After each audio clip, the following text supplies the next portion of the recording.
He's bearded, he's violent, and he's a problem. I owe you an apology. You begged for me to let you die. Hi, I'm LadyJenevia, and on my channel I talk about entertainment media. Today's review is of a new period piece thriller called The Death of Robin Hood. Robin Hood is a character largely known as heroic. He robs the rich to give to the poor. He's often depicted as wearing green and being skilled in archery as well as being able to fight with a sword. However, this is a considerably darker take on the character.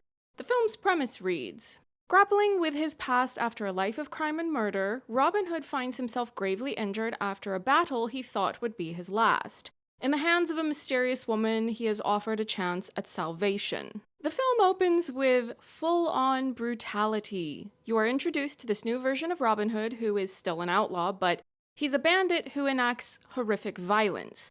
The lore that we as the audience know does exist to a certain extent in this film, but it's just a story as opposed to an accurate reflection of the man himself. It's pretty relentless to sit through the first portion of the film.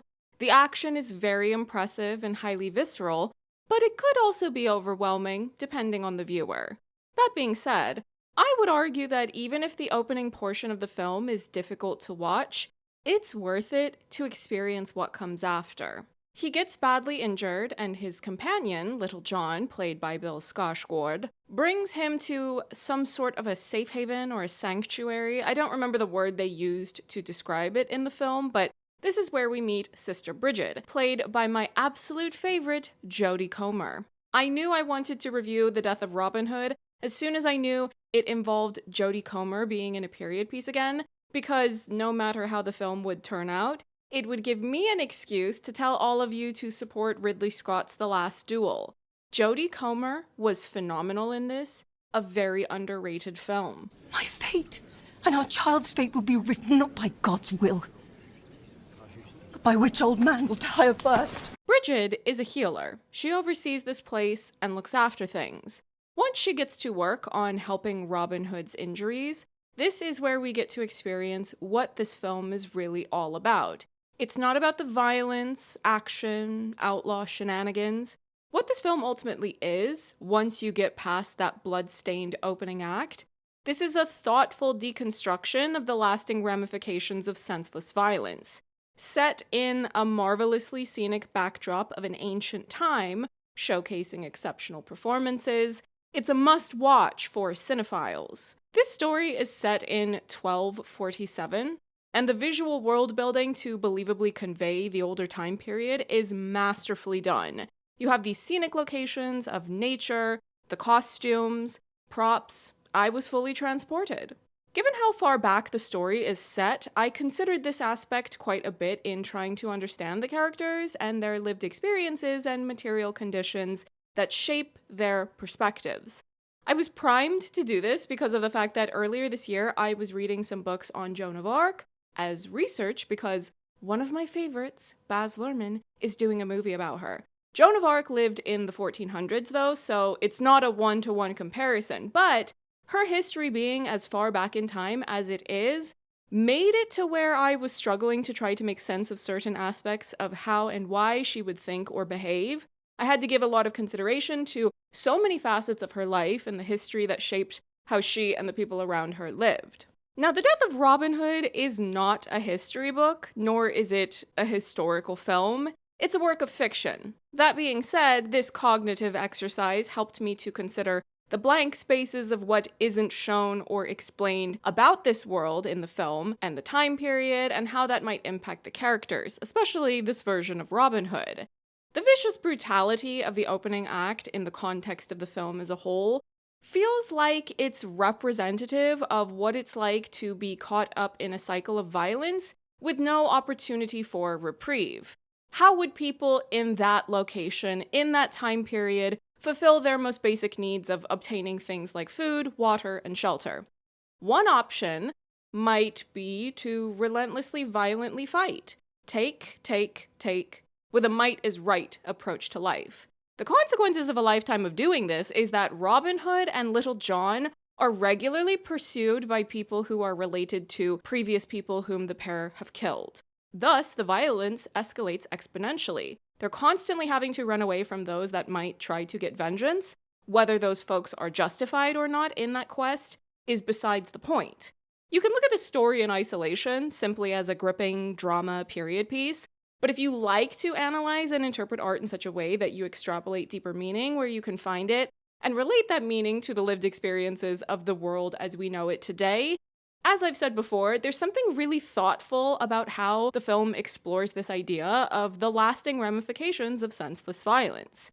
The place that Robin Hood has his wounds tended to, the way of living there, is decidedly more harmonious. It's a different philosophy, the polar opposite of how Robin Hood and Little John have been living. Also, Little John only drops Robin Hood off here. He continues to go on the run after bringing Robin Hood there. The tone and pacing of the film completely changes once we are at this place. You'll have a lot of longer shots, you have a lot less volume in the context of sound. There's a stillness and softness that we have not seen before then. The opening act was violent, harsh, hot and cold in temperature. Everything was extreme. It is only when Robin Hood is forced to slow down that he has the chance to contemplate things in a way he seemingly never has before. The unrelenting pace of a violent life on the run have seemingly never given Robin Hood the space for self-reflection. Not to mention, this latest injury very nearly killed him. He's not a young man, and being faced with one's mortality is bound to make you consider your legacy, the impact you leave on the people in your most immediate circle, and whether or not there's a way to make things right as much as you can, while you are still around to do so. The film doing this 180 after the first act was such that in the moment, while watching the film, being forced to sit in these longer, quieter moments made it to where I wasn't always sure what the film was aiming to do. I needed time after seeing it. I needed to sleep since I'm still very much grappling with jet lag. And only then did things start to fall into place in my mind of what the film was doing and how I understood and interpreted the material. I admire the artistry of this film. I also don't know how easy it is to pitch this film to people who are not already cinephiles, to people who want to see something more superficial and commercial in its approach. How does one relate this story to a 21st century understanding of life in the world at large? What is the window of empathy into a story like The Death of Robin Hood? Robin Hood is entrenched in violence. Everything about the way he lives his life, what he considers to be normal, the lack of regard he has for others, it's all about violence. There is no regard for how that violence impacts others, except when the ramifications of that violence directly boomerang back onto himself and Little John. If you squint, could that perhaps be reminiscent of the concept of the imperial boomerang? Now, it's not a one-to-one comparison. The Death of Robin Hood is not vast enough in its scale to involve international geopolitical conflicts. However, if you choose to analyze the art through that lens, I would argue that there is more you could do with that. Fundamentally, this way of living is not sustainable for Robin Hood or anyone. Presumably, Robin Hood and Little John were living that way, and it worked for them until it didn't. They reaped the rewards of violent pillaging until it came back to them. There were consequences to this indiscriminate violence. Jodie Comer, Sister Bridget, there is a point where she is giving Robin something to do. She asks him if he can hunt, which, of course, he can. She advises him on how many traps to set out, and the instructions are specific with the intention of making sure that although he will hunt in order to provide food for this small community, there is a limit he needs to follow so that it doesn't cause the population of the local wildlife to collapse. Thus, she and the community she is leading is comparatively more collectivistic and respecting the symbiotic relationship humanity should have with nature and its wildlife.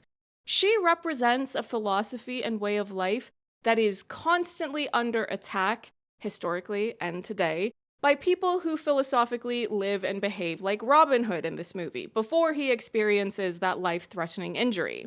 If you want to watch The Death of Robin Hood and simply view it as its own contained story, and not make any attempts to relate this story to us here and now in the 21st century, of course you can do that and still have plenty to admire, visually and narratively. It's a very compelling drama. However, without going into more of the specifics about some of the most memorable exchanges Robin Hood has with certain characters after he's been medically treated by Bridget, I found the story to be more interesting to consider and analyze when I did so through that lens. It was a means of finding a deeper connection to the material and characters than if it had just been this isolated story taking place almost 800 years ago. The film is really immersive and atmospheric. I loved the score. That was yet another way that it was effective in creating the time period and making it believable. In summary, I enjoyed it, particularly once we were out of that opening act, and it's a refreshing watch in a landscape of increasing corporatization of the arts.